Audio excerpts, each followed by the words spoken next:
Yes madam, ಯಾಕೆ ರಾಹುಲ್ ಗಾಂಧಿ ಅವರ ಹೇಳಿಕೆಗಳನ್ನ ಅಷ್ಟು ಈಸಿಯಾಗಿ ಪರಿಗಣಿಸ್ತಾರೆ ಮತ್ತು ಅದೊಂಥರ ಜೋಕ್, ಅವ್ರನ್ನ ಸೀರಿಯಸ್ ಆಗಿ ತಗೊಳ್ಬೇಡಿ ಅನ್ನೋ ತರದಲ್ಲಿ ಯಾಕೆ ಅವ್ರನ್ನ ಬಿಂಬಿಸಲಾಗ್ತಾ ಇದೆ ಅಂತ?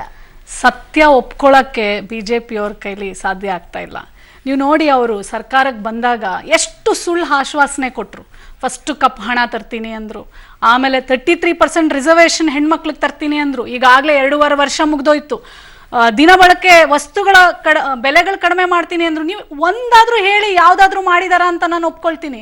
ಯಾಕೆ ಇವರು ಒಂಥರ ಬ್ಲೈಂಡ್ ಆಗಿ ಬಿಜೆಪಿ ಅವರು ಮತ್ತೆ ಮೋದಿ ಅವರು ಮಾತಾಡಿದ್ದೆಲ್ಲ ಸತ್ಯ ಅಂತ ಯಾಕೆ ನಂಬ್ತಾರೆ? ಬಿಜೆಪಿ ಅವರು ನಂಬ್ತಾ ಇಲ್ಲ, ಜನರ ಮುಗ್ಧತೆನ ಅವರು ಎನ್ಕ್ಯಾಶ್ ಮಾಡ್ಕೊಂಡು ನೀವು ಮಾಡ್ಕೊಂಡು ಆ ಕಾನ್ಫಿಡೆನ್ಸ್ ಇಂದ ಜನರಲ್ಲಿ ತರೋದಕ್ಕೆ ಸಾಧ್ಯ ಆಗ್ತಾ ಇಲ್ಲ ಅಂತ. ಡೆಫಿನೆಟ್ಲಿ ತರ್ತೀವಿ. ಈಗ ನೆಕ್ಸ್ಟ್ ಬರೋ ಚುನಾವಣೆಗಳಲ್ಲಿ ನೀವು ನೋಡ್ತೀರಾ, ಅದು ಉತ್ತರ ಕೊಡ್ತಾರೆ ಜನ. ಇವತ್ತಿಗೆ ನೋಡಿ, ನೀವು ಬರೀ ಅವ್ರು ಯಾವಾಗ್ಲೂ ನೀವು ಈಗ ಮಾತಾಡೋದು ನೋಡಿ, ಎಲ್ಲ ಕಾರ್ಪೊರೇಟ್ ಮಂದಿ ಅಲ್ಲ ಅಥವಾ ಇಂಡಸ್ಟ್ರಿಯಲಿಸ್ಟು ಇಲ್ಲ ಕ್ಯಾಪಿಟಲಿಸ್ಟ್, ಅಷ್ಟಕ್ಕೆ ಅವ್ರ ಸಪೋರ್ಟ್ ಇದೆ. ಜನಸಾಮಾನ್ಯರ ಹತ್ರ ನೀವು ಹೋಗಿ ಕೇಳಿ. ಈಗ ಮೀಡಿಯಾಗಳಾಗ್ಲಿ ಎಲ್ಲ ಈಗ ತೋರಿಸ್ತಾ ಇದ್ದಾರೆ ಯಾವ ತರ ಎಸ್ಪೆಷಲಿ ಒಂದು ಹೆಣ್ಮಗಳಾಗಿ ನಾನು ಮಾತಾಡ್ತೀನಿ, ಎಷ್ಟು ಮಟ್ಟಿಗೆ ಪರಿಣಾಮ ನಮ್ಮ ಹೆಣ್ಮಕ್ಳ ಮೇಲೆ ಬೀರಿದೆ ಅಂದ್ರೆ. ಒಂದು ಹಳ್ಳಿಗೆ ಹೋಗಿದ್ದೆ, ಅದಕ್ಕೆ ಕತೆ ಕೇಳಿದ ತಕ್ಷಣ ನನಗೆ ಎಷ್ಟು ಸಂಕಷ್ಟ ಅನ್ನಿಸ್ತು. ಅಲ್ಲೊಂದು ಆಸ್ಪತ್ರೆಗೆ ಹೋದಾಗ 8 ಗಂಟೆ ರಾತ್ರಿ ಆಗಿತ್ತು. ಒಂದು ಮಗುನ ಕರ್ಕೊಂಡು ಬಂದಿದ್ರು ಸ್ಕ್ಯಾನಿಂಗ್ ಮಾಡಲಿಕ್ಕೆ, CT ಸ್ಕ್ಯಾನಿಂಗು. ಅಲ್ಲಿ ಒಂದು ಹಾಸ್ಪಿಟ್ಲಲ್ಲಿ ಹೇಳ್ತಾ ಇದ್ರು, ಕಾರ್ಡೆಲ್ಲ ಉಜ್ಜೋಂಗಿಲ್ಲ, ಅದು ಏನೋ ಲಿಮಿಟ್ ಆಗೋಗಿದೆ, ದುಡ್ಡು ಕೊಡಬೇಕು ಅಂತ. ಅಲ್ಲಿ ಹತ್ರದಲ್ಲಿ ATM ಇಲ್ಲ, ಏನೂ ಇಲ್ಲ. ಅಲ್ಲಿ ನಾನಿದ್ದೆ. ಆವಾಗ ಆ ಹಾಸ್ಪಿಟ್ಲ್ ಮೇಲೆ ಜಗಳ ಮಾಡಿ ಆ ಮಗುಗೆ ಸ್ಕ್ಯಾನಿಂಗ್ ಮಾಡ್ಸಕ್ಕೆ ಕೊಟ್ಟು. ಅಂದರೆ ಈ ಥರ ಎಷ್ಟೋ ಸಾವಿರಾರು ಜನ ಸಾಯ್ತಾ, ನೂರಾರು ಜನ ಸತ್ತಿದ್ದಾರೆ, ಸಾವಿರಾರು ಜನ ನೋವುಗಳಿಂದ ಬಳಲ್ತಾ ಇದ್ದಾರೆ. ಒಂದು BJP ವಕ್ತಾರರು ಅಥವಾ BJP ಜನ ಎಲ್ಲಾದರೂ ಆ ಸತ್ತಿರೋರಿಗೆ ಸಾಂತ್ವನ ಹೇಳಿದಾರ ಅಥವಾ ಅವ್ರ ನೋವುಗಳ ಬಗ್ಗೆ ಒಂದ್ಸಲಾದ್ರೂ ಕೇಳಿದಾರ? ಅದನ್ನೆಲ್ಲ ಬಿಟ್ಟು ಬರೀ ರಾಹುಲ್ ಗಾಂಧಿ ಅದೇ ಹೇಳ್ತಾರೆ, ಅದು ಒಂದು ಮುಚ್ಚಾಕಕ್ಕೆ ಒಂದು ಪ್ರಯತ್ನ ಅಷ್ಟೇ BJP ಅವ್ರು ಮಾಡೋದು. ಹಂಗನ್ಬಿಟ್ಟು ಪ್ರಧಾನಮಂತ್ರಿ ಅವರು ನಿರಾಪರಾಧಿ ಆಗಿದ್ರೆ ಅದರಿಂದ ಮುಕ್ತ ಆಗಿ ಬರ್ಲಿ, ಎಲ್ಲ ಜನ ಎಲ್ಲ ನಂಬ್ತಾರೆ. ಈಗ 2.5 ವರ್ಷ ನೀವು ಏನ್ ಮಾಡಿದೀರಾ? ಒಂದಾದ್ರೂ ಮಾಡಿದೀರಾ ಅಂತ? ನಿಮ್ಮದೇ ಸರ್ಕಾರ ಇತ್ತು, ನೀವೇ ಇನ್ವೆಸ್ಟಿಗೇಷನ್ ಆದ ಮುಂದೆ ಏನ್ ಆಕ್ಷನ್ ತಗೊಳ್ಬೇಕಾಗಿತ್ತು, ನೀವೇ ಇನಿಶಿಯೇಟ್ ಮಾಡ್ಬೇಕಾಗಿತ್ತು. ನಾವು ಅದು ಮಾಡಬಾರ್ದು ಅಂತ ಹಸ್ತಕ್ಷೇಪ ಏನು ಮಾಡಿಲ್ಲ. ಡೆಫಿನೆಟ್ಲಿ ಈಗಲೂ ಅದ್ರ ಬಗ್ಗೆ ಪುರಾವೆಗಳು ಸಿಕ್ಕಿದೆ. ಅಂಡ್ ಡೆಫಿನೆಟ್ಲಿ ಅದು ನಮ್ಗೆ ಏನಾದ್ರೂ ಅಫಿಷಿಯಲಿ ಕೊಟ್ರೆ ನಾನೇ ಮತ್ತೆ ಪಬ್ಲಿಕ್ ಟಿವಿಗೆ ಬಂದು ಅದನ್ನ ನಿಮ್ಗೆ ಒಪ್ಪಿಸ್ತೇನೆ. Okay, all right. ಕಿರಣ್ ಗೌಡ್ರೆ, ಈ ವಿಚಾರದಲ್ಲಿ ಅಂದ್ರೆ ಈ ಡೈರೀಸ್ ಏನಿದೆ, ಈ ವಿಚಾರದಲ್ಲಿ ಜೈನ್ ಹವಾಲಾ ಡೈರೀಸ್ ಅಲ್ಲೂ ಕೂಡ ಇದೇ ರೀತಿ ಬಹಳಷ್ಟು ವಿಚಾರಗಳು ಇದ್ದು. ಸುರೀಂದರ್ ಕುಮಾರ್ ಜೈನ್ ಅವರ ವಿಚಾರದಲ್ಲಿ LK ಅಡ್ವಾಣಿ, ಮಾಧವರಾವ್ ಸಿಂಧ್ಯಾ, ಬಲರಾಮ್ ಜಾಕರ್, VC ಶುಕ್ಲಾ, ಮದನ್ ಲಾಲ್ ಖುರಾನಾ, ಈ ತರ ಹಲವರ ಹೆಸರುಗಳು ಕೂಡ ಡೈರಿಗಳಲ್ಲಿ ಇವೆ ಅಂತ. ಕೊನೆಗೆ ಏನಾಯ್ತು? ಇದು ಅಡ್ಮಿಸಬಲ್ ಎವಿಡೆನ್ಸ್ ಅಂತ ಅಷ್ಟೇ, ಅದೇ ಕರೆಕ್ಟ್. ಇವಾಗ ವಾಮನಾಚಾರ್ಯ ಸರ್ ಪ್ರತಿಯೊಂದು ಹೆಸರುಗಳು, ಈಗ ಉದಾಹರಣೆಗೆ ಜಾರ್ಜ್ ಅವ್ರ ಕೇಸಲ್ಲಿ ಏನಾಯ್ತಪ್ಪ, ಸ್ವತಃ ಗಣಪತಿ ಅವರು ಓಪನ್ ಆಗಿ ಹೇಳಿದ್ರು ಜಾರ್ಜ್ ಅವ್ರು ನಂಗೆ ಹರಾಸ್ಮೆಂಟ್ ಮಾಡ್ತಾ ಇದ್ರು ಅಂತ. ಏನಾಯ್ತು? ಹಂಗೆ ಡೈರಿಗಳಲ್ಲಿ ಬರ್ತದೆ. ಆಚೆ ಬಂದ್ರು ಮತ್ತೆ ಅಧಿಕಾರ ವಿಜೃಂಭಣೆಯಿಂದ ಮೆರೀತಾ ಇದ್ದಾರೆ ಅಷ್ಟೇ ಅಷ್ಟೇ. ಈ ಕೇಸಲ್ಲಿ ಇವ್ರು ಹೇಗೆ ವಾಮನಾಚಾರ್ಯ ಸರ್ ಹೇಳಿದ್ರು, ನ್ಯಾಯಾಂಗದ ವ್ಯವಸ್ಥೆ ಮೇಲೆ ನಾವು ಇನ್ನೂ ನಂಬಿಕೆ ಇಟ್ಕೊಂಡಿದೀವಿ. ಜನಸಾಮಾನ್ಯರು ಯೋಚನೆ ಮಾಡ್ತಾ ಇರೋದು. ಇವಾಗ for example, best examples Karnataka ಜನತೆಗೆ ಮತ್ತು ದೇಶದ ಜನತೆಗೆ ಅಂದ್ರೆ ಜನಾರ್ದನ್ ರೆಡ್ಡಿ ಅವ್ರ ಕೇಸು, ಇದೇ ಹತ್ತಿರದ ಇತ್ತೀಚೆಗಷ್ಟೇ ತೀರ್ಕೊಂಡಂತ ಜಯಲಲಿತಾ ಅವ್ರ ಕೇಸು, ಇಡೀ ಜಗತ್ತಿಗೆ ಜಾಹೀರಾಗಿದ್ದಂಥದ್ದು, ಪ್ರತಿಯೊಬ್ಬನಿಗೂ ಗೊತ್ತಿದ್ದಂಥದ್ದು. ಅವರ ಏನೋ ಹೆಚ್ಚೆಚ್ಚಾಗಿ ಅವ್ರು ಎಷ್ಟಿಗೆ ಇತಿಮಿತಿ ಮೀರಿದಂಥ ಆಸ್ತಿನ ಹೊಂದಿದ್ರು, ಎಲ್ಲ ವಿಚಾರಗಳು ಗೊತ್ತಿತ್ತು. ಎಷ್ಟು ಖುಲಾಸೆಯಾಗಿ ಬಂದ್ರು, ಎಷ್ಟರ ಮಟ್ಟಿಗೆ ಹಂತ ಹಂತವಾಗಿ ಕೋರ್ಟ್ಗಳಲ್ಲಿ ಹೋಯ್ತದು, ಸುಪ್ರೀಂ ಕೋರ್ಟ್ ನಿರಪರಾಧಿ ಅಂತ ಕಳಿಸ್ತು.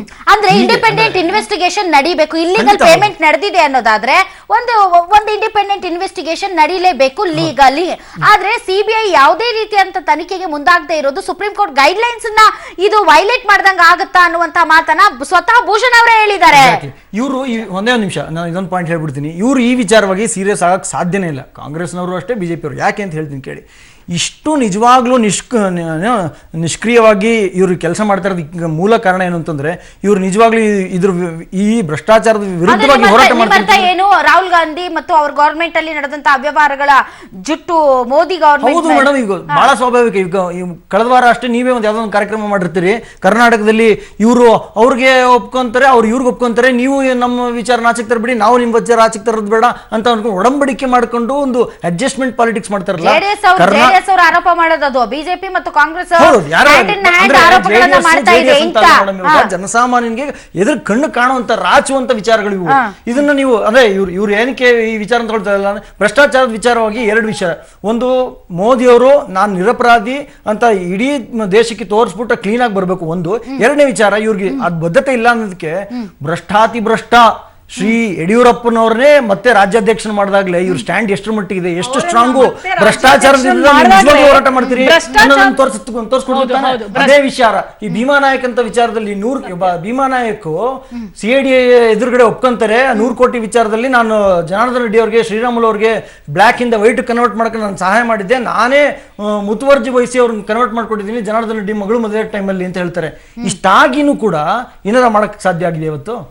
ಇಷ್ಟು ನಾನು ಅವತ್ತು ಮತ್ತೊಂದು ಚಾನೆಲ್ ಅದನ್ನೇ ಹೇಳ್ತಿದ್ದೆ, ನಿಜವಾಗ್ಲೂ ಯಡಿಯೂರಪ್ಪನವರೇ ನೀವು ಭ್ರಷ್ಟಾಚಾರದ ವಿರುದ್ಧ ಹೋರಾಟ ಮಾಡ್ತೀನಿ, ನಿಮ್ ವಿಚಾರ ಬಿಟ್ಬಿಡೋಣ ಆಯ್ತು ಅಂತ ಏನಾರ ಬದ್ಧತೆ ನಿಮ್ಗಾಗ್ಲಿ, ನಿಮ್ಮ ಪಕ್ಷಕ್ಕಾಗ್ಲಿ, ನಿಮ್ಮ ರಾಷ್ಟ್ರೀಯ ಅಧ್ಯಕ್ಷಕ್ಕಾಗ್ಲಿ, ಪ್ರಧಾನಮಂತ್ರಿಗಳಿಗೆ ಏನಾರ ಇದ್ರೆ ಫಸ್ಟು ಜನಾರ್ದನ್ ರೆಡ್ಡಿ ಅವರ ವಿಚಾರವಾಗಿ, ಶ್ರೀರಾಮುಲು ಅವರ ವಿಚಾರ ನೀವೇ ಒಂದು ಇನ್ವೆಸ್ಟಿಗೇಷನ್ ಅವ್ರನ್ನ ಉಚ್ಚಾಟನೆ ಮಾಡಿದೀವಿ ಅಂತ ಹೇಳ್ತಿದ್ದಾರೆ. ಎಲ್ಲಿ ಸರ್ ಎಲ್ಲಿ ಮಾಡಿದ್ರಿ ಸರ್? ಇಲ್ಲ, ಇನ್ನೂ ಯಾವ ಮತ್ತೊಬ್ರು ವಿಚಾರ ಬರ್ಲಿ, ಅವ್ನು ಟರ್ಮಿನೇಟ್ ಮಾಡಿ ತೆಗೆದಾಕ್ಬಿಡಿ, ಮಾದೇವ್ ಪ್ರಕಾಶ್ನ ತೆಗೆದಾಕ್ಬಿಡಿ ಅಂತ ಹೇಳ್ತೀರಿ. ಅದೇ ಇವ್ರು ಯಡಿಯೂರಪ್ಪನವರ, ಜನಾರ್ದನ್ ರೆಡ್ಡಿನವರು, ಶ್ರೀರಾಮುಲು ವಿಚಾರ ಬಂದ್ಬಿಟ್ರೆ ಎಲ್ಲ ಬಹಳ ಸೈಲೆಂಟ್ ಆಗಿ ಕುತ್ಕೊಂಡ್ಬಿಡ್ತಾರೆ. Vamanacharya sir, independent enquiry must and should ಅಂತ ಅನ್ಸಲ್ವಾ ಇಂತಹ ವಿಚಾರಗಳಲ್ಲಿ? ಮೊದಲನೇದ್ದು ಎರಡಾಗಬೇಕು. ಒಂದು, ಮೋದಿ ಅವರು ಮತ್ತು ಪಾರ್ಟಿಯಿಂದ ಇದು ಏನು ಅನ್ನೋದ್ರ ಬಗ್ಗೆ ಸ್ಟೇಟ್ಮೆಂಟ್ ಕೊಡಬೇಕು. ಮತ್ತು ಅದಕ್ಕಿಂತ ಹೆಚ್ಚಾಗಿ ಯಾರು ಅಲೇಜ್ ಮಾಡ್ತಾರೆ ಅವರು ಕೂಡ ಇದನ್ನು ಒಂದು ತಾರ್ಕಿಕ ಎಂಡಿಗೆ ತೊಗೊಂಡು ಹೋಗ್ಬೇಕು. ಇದು ತಾರ್ಕಿಕ ಎಂಡಿಗೆ ತೊಗೊಂಡು ಹೋಗ್ಬೇಕಾದ್ರೆ ನಾನು ಈಗಾಗಲೇ ಹೇಳಿದ್ದೇನೆ, 4-5 ಸಂಘಟನೆಗಳಲ್ಲಿ ಎಲ್ಲರೂ ಒಂದು ಕಡೆಗೆ ಇವ್ರು ಹೋಗಿ ಮಾತಾಡಬೇಕು. ಪಬ್ಲಿಕಲ್ಲಿ ಮಾತಾಡಿದರೆ it becomes A political issue. ಇದು ನಾವು ನಮ್ಮ ಪೊಲಿಟಿಕಲ್ ಇಶ್ಯೂ ಇದ್ದಾಗ ಹೇಳ್ತೇವೆ, ಇಂಥವ್ರು ಹಿಂಗೆ ಮಾಡಿದರು ಅಂತ. ಈಗ ಹಿಂದಕ್ಕೆ ಯಡಿಯೂರಪ್ಪನವ್ರ ಮೇಲೆ ಕೇಸ್ ಇತ್ತು, ಮತ್ತೆ ಅವ್ರನ್ನ ವಾಪಸ್ ಮಾಡಿರಿ ಅಂದರೆ, ಜಾರ್ಜ್ ಅವ್ರು 3 ತಿಂಗಳ ಹಿಂದೆನೇ ಇದ್ದಂಥ ಕೇಸ್ ಇದ್ರು ಮತ್ತೆ ವಾಪಸ್ ಬಂದಿದ್ದಾರೆ. ಇವು ಆ ಕ್ಷಣಕ್ಕೆ ಬೇಕಾದಂಥ ಪೊಲಿಟಿಕಲ್ ಇಶ್ಯೂ ಮಾತ್ರ ಇದ್ರೆ ರಾಹುಲ್ ಗಾಂಧಿ ಅವರು ಮಾತಾಡ್ಕೊಳ್ಳಿ. ಆದರೆ ಈ ದೇಶದಲ್ಲಿ ನೀವು ಹೇಳಿದ ಪಾಯಿಂಟ್ ಬಹಳ ಮಹತ್ವದ್ದು. ನಾವು ಇವತ್ತಿನ ಸ್ಥಿತಿಯಲ್ಲಿ ದೇಶದ ಜನತೆ ಮೋದಿ ಅವರನ್ನ 1% ಹೆಚ್ಚಿಗೆ ನಂಬಿದೆ. ನಮ್ಗೆ ಒಂದೊಂದ್ಸಲ ಹೆದರಿಕೆ ಆಗೋಷ್ಟು ನಂಬಿಬಿಟ್ಟಿದೆ. ಅಂದ್ರೆ ನಾಳೆ ಸ್ವಲ್ಪ ಇಷ್ಟು ಅಲ್ಗಾಡಿದ್ರು ಕೊಲಾಪ್ಸ್ ಆಗಬಾರ್ದು. ಆದ್ರೆ ಇದ್ರ ಬಗ್ಗೆ ಒಂದಿಷ್ಟು ಹೇಳುವವ್ರು ಕೇರ್ಫುಲ್ ಇರ್ಲಿ, ಎಲ್ಲಿ ಹೇಳಬೇಕು ಹೌದು, ನೆಗೆಟಿವ್ ಹೌದು. ಆದ್ರೆ ಪ್ರಶ್ನೆ ಇರೋದು ವಾಮನಾಚಾರ್ಯ ಅವರೇ, ಲೀಗಲಿ ಇಲ್ಲಿಯವರೆಗೆ ಇನ್ಕಮ್ ಟ್ಯಾಕ್ಸ್ ಡಿಪಾರ್ಟ್ಮೆಂಟ್ ಆಗ್ಲಿ, ಸಿಬಿಐ ಆಗ್ಲಿ ಈ ಡಾಕ್ಯುಮೆಂಟ್ಸ್ ಬಗ್ಗೆ ಯಾಕೆ ಯಾವುದೇ ರೀತಿಯಾದಂತ ತನಿಖೆ ಇನ್ವೆಸ್ಟಿಗೇಷನ್ ನಡೆಸಿಲ್ಲ? ಯಾಕೆಂದ್ರೆ ತಗೊಳ್ತೀವಿ ಬ್ರೇಕ್. ಎಸ್ ಮೇಡಮ್, ಅಂದ್ರೆ ಈಗ ಮುಂದೆ ಏನಾಗ್ಬೇಕು ಅನ್ನೋದು ತಮ್ಮ ಬಯಕೆ? ನಾನು ಹೇಳೋದು ಇಷ್ಟೇ, ಅವರ ಕೊಟ್ಟ ಆಶ್ವಾಸನೆಗಳನ್ನ ಒಂದಾದ್ರೂ ಸರಿಯಾಗಿ ಮಾಡಿ ಜನರ ನಂಬಿಕೆ ಉಳಿಸ್ಕೊಳ್ಳಿ ಅಂತ ಕೇಳ್ಕೊಳ್ತೀನಿ. ಇನ್ನೂ ಜನರನ್ನ ಅನುಭವಿಸೋಕ್ಕೆ ಕೊಡೋದು ಬೇಡ. ಈ ನೀವು ಡಿಮಾನಿಟೈಸೇಷನ್ನೇ ನೋಡಿ, ಬೇರೆ ಅದ್ರ ಬಗ್ಗೆ ಡಿಸ್ಕಷನ್ನೇ ಬೇಕಾಗಿಲ್ಲ. ಎಷ್ಟು 43 ದಿನಗಳಲ್ಲಿ 126ನೇ ಆದೇಶ. ಇವತ್ತೊಂದು ಆದೇಶ ಕೊಡ್ತಾರೆ, ನಾಳೆ ಇನ್ನೊಂದು ಆದೇಶ ಚೇಂಜ್ ಮಾಡ್ತಾರೆ. ಜನರ ಜೊತೆ ಆಟ ಆಡಬಾರ್ದು. ಮತ್ತೆ ಇನ್ನೊಂದು ನಾನು ಹೇಳೋದೇನೆಂದ್ರೆ, RBI ಅಂತಂದ್ರೆ ಹೇಗೆ ಅಂದ್ರೆ, ನಮ್ಮ ಶರೀರಕ್ಕೆ ಹೃದಯ ಎಷ್ಟು ಮುಖ್ಯನೋ ಹಾಗೆ ನಮ್ಮ ದೇಶದ ಆರ್ಥಿಕತೆಗೆ RBI ಅನ್ನೋದು ಅಷ್ಟೇ ಮುಖ್ಯ. ನಮಗೆಲ್ಲ ಅದು ಒಂದು ಗೌರವ, ಇಟ್ಸ್ ಎ ಡಿಗ್ನಿಟಿ. ಇವತ್ತು ಯಾರು ಜನರಿಗೆ RBI ಮೇಲೆ ವಿಶ್ವಾಸ ಹೋಗ್ಬಿಟ್ಟಿದೆ, ಇದು ಯಾರ ಕಾರಣ? ನೀವು ಜನರ ಒಂದು ಮನಸ್ಥಿತಿ, ಜನರ ನೋವು ಜೊತೆ ಆಟ ಆಡಬಾರ್ದು. ನಾನು ಇದನ್ನು ಒಂದು ಕೇಳ್ಕೊಳ್ತೀನಿ. ಅಂಡ್ ಅಫ್ಕೋರ್ಸ್ ಇದು ರಾಹುಲ್ ಗಾಂಧಿ ಅವರ ವಿಷಯದಲ್ಲಿ ಅದು ಸತ್ಯತೆ ಕಾನೂನಡಿ ಯಾವ್ದು ಪ್ರೂವ್ ಆಗುತ್ತೆ, ಮೋದಿ ಅವರು ಅದನ್ನ ಇದು ಮಾಡ್ಕೊಂಡು ಬರಲಿ, ಜನರಿಗೆ ತೋರಿಸ್ಲಿ, ಅದ್ರ ಜೊತೆ ಅವ್ರು ಕೊಟ್ಟಿರೋ ಆಶ್ವಾಸನೆಗಳನ್ನ ಪೂರೈಸ್ಲಿ ಅಂತ ನಾನು ಕೇಳ್ಕೊಳ್ತೀನಿ. ಯಾಕಂದ್ರೆ ಜನರ ನೋವು ನಾವು ನೋಡಕ್ಕಾಗ್ತಾ ಇಲ್ಲ. ಆಮೇಲೆ ಇನ್ನು ಉಳಿದಿರೋದು ಇನ್ನು 7 ದಿವಸ, 50 ದಿವಸ ಆದ್ಮೇಲೆ ಜನರಿಗೆ ಏನ್ ಉತ್ತರ ಕೊಡ್ತಾರೆ, ಜನರು ಏನ್ ನಿರೀಕ್ಷೆ ಮಾಡ್ತಾ ಇದ್ದಾರೆ ಅನ್ನೋದನ್ನ ಅವ್ರು ನೋಡ್ತಾರೆ. ಒಂದಿನ ಏನಾಗತ್ತೆ ಅಂತಂದ್ರೆ ಎಲ್ಲ ಸ್ಟಾರ್ಟ್ ಮಾಡ್ತಾರೆ, ಇದು ಗ್ಲಾಸ್ಗಳು ಹೊಡಿಯೋದು. ಈಗ ನೋಡ್ತಾ ಇದ್ದೀರಲ್ಲ ಉತ್ತರ ಪ್ರದೇಶಲ್ಲಿ ಜನರಿಗೆ ಹೆಂಗ್ ಹೊಡಿತಾ ಇದ್ದಾರೆ, ಲೈನಲ್ಲಿ ರಕ್ತ ಸೋರ್ತಾ ಇದೆ, ಏನು ಅನುಕಂಪನೆ ಇಲ್ಲ. ಇದು ಎಲ್ಲಿಗೆ ಹೋಗಿ ಮುಟ್ಟತ್ತೆ? ಈ ಸುಳ್ಳು ಆಶ್ವಾಸನೆಗಳಿಂದ ಬಂದಿರುವಂತ ಬಿಜೆಪಿಗೆ ಜನ ತಕ್ಕ ಪಾಠ ಕಲಿಸ್ತಾರೆ, ಇದು definite. Okay, yes Kiran Gowda ಅವರೇ, ಈ ವಿಚಾರದಲ್ಲಿ, ಈ ಏನು ಸಹಾರಾ ಡೈರಿ ವಿಚಾರದಲ್ಲಿ ಯಾರ್ಯಾರ ಬಗ್ಗೆ ಹೆಸರುಗಳು ಉಲ್ಲೇಖ ಆಗಿದೆ, ಅವರೆಲ್ಲರೂ ಕೂಡ ಪಕ್ಷಾತೀತವಾಗಿ ಯಾವುದೇ ಪಾರ್ಟಿ ಇಲ್ಲದೆ ಭಾರತದಲ್ಲಿ ಅತ್ಯಂತ ಪ್ರಭಾವ ಇರುವಂತಹ ರಾಜಕಾರಣಿಗಳ ಹೆಸರುಗಳು, ಅತ್ಯಂತ ಪ್ರಭಾವಿ ರಾಜಕಾರಣಿಗಳ ಹೆಸರುಗಳು ನಂಬರ್ 1. ನಂಬರ್ 2, ಈ ವಿಚಾರದಲ್ಲಿ ಕೋರ್ಟ್ ಕೂಡ ಒಂದು ಒಂದು ಸರಿಯಾದ ಸಾಕ್ಷಿಗಳನ್ನ ಇಲ್ಲ, ಓಕೆ, ಮುಂದೆ ತೆಗೆದುಕೊಂಡು ಹೋಗಬಹುದಾದ ಸಾಕ್ಷಿಗಳು ಇಲ್ಲ ಅಂತಂದ್ರೆ ತನಿಖೆ ಯಾವ ಲೆವೆಲ್ಗೆ ನಡೆದಿದೆ ಅನ್ನೋದನ್ನು ಕೂಡ ನಾವು ವಿಚಾರ ಮಾಡಬೇಕು. ಹಾಗಾದ್ರೆ ಇನ್ಕಮ್ ಟ್ಯಾಕ್ಸ್ ಡಿಪಾರ್ಟ್ಮೆಂಟ್ ಮತ್ತು CBI ಈ ವಿಚಾರದಲ್ಲಿ ಏನ್ ತನಿಖೆ ಮಾಡಿದೆ ಅನ್ನೋದ್ರ ಬಗ್ಗೆ ಜನ ಬಯಸ್ತಾ ಇದ್ದಾರೆ ಅನ್ನೋದು, ಅದ್ರಲ್ಲಿ ತಪ್ಪಿದೆಯಾ ಅಂತ. ಅಲ್ಲ, ಹೆಂಗೆ ಅಂದ್ರೆ ಇವಾಗ ಇವತ್ತಿನ ಪರಿಸ್ಥಿತಿಲಿ ಯಾವ ಮಟ್ಟಕ್ಕೆ ಕಳೆದ 2-3 ವರ್ಷದ ವಿಚಾರಗಳಲ್ಲಿ ಹೇಳ್ತಾ ಇದ್ದೀನಿ. ಒಂದು ನ್ಯಾಯಾಂಗ ತನಿಖೆ ಅಂತಂದ್ರೆ ಇದು ಯಾವ ಪಾರ್ಟಿಯಿಂದ ನಡೀತಿದ್ಯಪ್ಪ ಅನ್ನೋ ಮಟ್ಟಕ್ಕೆ ಬಂದ್ಬಿಡ್ತೀವಿ. ಕಾಮನ್ ಮ್ಯಾನ್ ಮಾತಾಡೋದು ಇದೇ ವಿಚಾರದಲ್ಲಿ ಇದೇ ಧಾಟಿಯಲ್ಲಿ ಮಾತಾಡ್ತಾನೆ. CBI ಇಂದ ಇನ್ವೆಸ್ಟಿಗೇಷನ್ ನಡೀತಿದ್ಯಾ, ಸುಪ್ರೀಂ ಕೋರ್ಟ್ಗೆ ಹೋಗ್ತಿದೆ, ಯಾರಪ್ಪ ಚೀಫ್ ಜಸ್ಟಿಸ್ ಅನ್ನೋ ಮಟ್ಟಕ್ಕೆ ನಾವು ಮಾತಾಡಬಾರ್ದು. ಆ ಕೆಟ್ಟ ಮಟ್ಟಕ್ಕೆ ಈ ವೇದಿಕೆಯಲ್ಲಿ ನ್ಯಾಯಾಂಗ ವ್ಯವಸ್ಥೆಯ ಬಗ್ಗೆ ಪ್ರಶ್ನೆಗಳನ್ನ ನಾನು ರೇಸ್ ಮಾಡೋದಕ್ಕೆ ಇಷ್ಟ ಇಲ್ಲ. ಅಂಡ್ ಐ ಆಮ್ ಸಾರಿ, ಅದು ನಿಮ್ ವೈಯಕ್ತಿಕ ಅಭಿಪ್ರಾಯ. ಆದ್ರೆ ಈ ವೇದಿಕೆಯಲ್ಲಿ ನಾನು ಅದಕ್ಕೆ ಎಂಟರ್ಟೈನ್ ಮಾಡೋದಿಲ್ಲ. ಅದನ್ನೇ ಇನ್ನೊಂದು ಥರದಲ್ಲಿ ಹೇಳ್ತೀನಿ ಕೇಳಿ. ಇವಾಗ ನಿಮಗೂ ಬೇಕಾಗಿರೋ ಜಯಚಂದ್ರ ಅಥವಾ ಮತ್ತೊಬ್ಬ ಅಧಿಕಾರಿ ಯಾರು, ಚಿಕ್ಕರಾಯಪ್ಪ, ಇವ್ರುಗಳ ವಿಚಾರದ ಇನ್ವೆಸ್ಟಿಗೇಷನ್ ಬಹಳ ಆಳವಾಗಿ, ಬಹಳ ಅಗಲವಾಗಿ, ದೊಡ್ಡ ಮಟ್ಟದಲ್ಲಿ ನಡೆಸ್ತೀರಿ. ಅದೇ ನಿಮ್ಮ ಪಕ್ಷದವ್ರದ್ದು ಯಾರ್ದಾರ ವಿಚಾರದಲ್ಲಿ ACB ತುಂಬಾ ಆಕ್ಟಿವ್ ಆಗುತ್ತೆ, CID ಆಕ್ಟಿವ್ ಆಗುತ್ತೆ. ಆ ವಿಚಾರದಲ್ಲಿ CBI, ED ಸೇರಿದಂತೆ IT ಆಕ್ಟಿವ್ ಆಗುತ್ತೆ. ಈ ವಿಚಾರದಲ್ಲಿ ಯಾಕೆ IT ಮತ್ತು CBI ಆಕ್ಟಿವ್ ಆಗಬಾರ್ದು? ಪಾನಿ ಕಾ ಪಾನಿ, ಅದು ಗಂಗಾ ಪಾನಿ ಆದ್ರೂ ಆಗ್ಲಿ, ಬೇರೆ ಪಾನಿ ಆದ್ರೂ ಆಗ್ಲಿ, ಜನ ಅದನ್ನ ಎಕ್ಸೆಪ್ಟ್ ಮಾಡ್ತಾರೆ. ಹೀಗಾಗಿ ಒಂದು ಕಪ್ಪು ಚುಕ್ಕೆ ಮೋದಿ ಅವರ ಮೇಲೆ ಒಂದು ಸಣ್ಣ ಕಪ್ಪು ಚುಕ್ಕೆಯು ಅಂಟಬಾರದು ಅನ್ನೋದು ರಾಜ್ಯದ ಮತ್ತು ದೇಶದ ಜನ ಬಯಸುವಂತದ್ದು. ಹೀಗಾಗಿ ಈ ಮಸಿ ಎರಚುವಂತಹ ಕಾರ್ಯಕ್ಕೆ ನೀವ್ಯಾಕೆ ಆಸ್ಪದ ಕೊಡ್ತೀರಿ? ಅದಕ್ಕೆ ಪೂರಕವಾದಂಗೆ ಇನ್ನೂ 2 ಪಾಯಿಂಟ್ ಹೇಳ್ಬಿಡ್ತೀನಿ. ಇವ್ರು ನಿಜವಾಗ್ಲೂ ಹೇಳಬೇಕು ಅಂತಂದರೆ ಫಾರಿನ್ ಡೊನೇಷನ್ಸ್ನ ಅದ್ರ ಬಗ್ಗೆ ಮಾತಾಡಲ್ಲ ಇವ್ರ ಪಾರ್ಟಿಗೆ. ಆಮೇಲೆ ಯಾವುದೇ ಪೊಲಿಟಿಕಲ್ ಪಾರ್ಟಿಗೆ ಬರುವಂಥ ಫಂಡ್ಸ್ಗಳನ್ನ 20,000 ಕೆಳಗಡೆ ಬರುವಂಥ ಫಂಡ್ಸ್ಗಳನ್ನ ಇವರು ಡಿಕ್ಲೇರ್ ಮಾಡೋಕ್ಕಾಗಲ್ಲ. ಆಮೇಲೆ ಯಾವುದೇ ಪೊಲಿಟಿಕಲ್ ಪಾರ್ಟಿಗಳು RTI ಅಂಡರ್ ಇವ್ರ ಪ್ರಕಾರದಲ್ಲಿ ಬರಬಾರ್ದು. ಇದಕ್ಕೆ ಜೊತೆಯಲ್ಲೇ ಪ್ಯಾರಲಲ್ ಆಗಿ ಕಾಂಗ್ರೆಸ್ ಪಕ್ಷನೂ ಸಪೋರ್ಟ್ ಮಾಡುತ್ತೆ. ಹೌದಪ್ಪ, ಇದೆಲ್ಲ ಬಂದ್ಬಿಟ್ರೆ ನಮ್ಗೆ ಕಷ್ಟ ಆಗುತ್ತೆ. ಈಗ ನ್ಯಾಷನಲ್ ಮೀಡಿಯಾದಲ್ಲಿ ಎಲ್ಲೋ ತೋರಿಸ್ತಾ ಇದ್ರು, ನೋಟ್ ಬ್ಯಾನ್ ಆದ ನಂತರ ಯಾವ್ಯಾವ ಪಾರ್ಟಿಗಳಿಗೆ ಎಷ್ಟೆಷ್ಟು ದೇಣಿಗೆ ಬಂದಿದೆ ಮತ್ತು ಯಾರು ಅದರಲ್ಲಿ ಮುಂದೆ ಇದ್ದಾರೆ ಅಂತ. ವಾಮನಾಚಾರ್ಯ ಅವರೇ ಪ್ಲೀಸ್, ಹಾಗಾದ್ರೆ ಒಂದು ಇಂಡಿಪೆಂಡೆಂಟ್ ಎನ್ಕ್ವೈರಿ ಇದಕ್ಕೆ ಬೇಕು ಅಂತ ಅನ್ಸೋದಿಲ್ವಾ?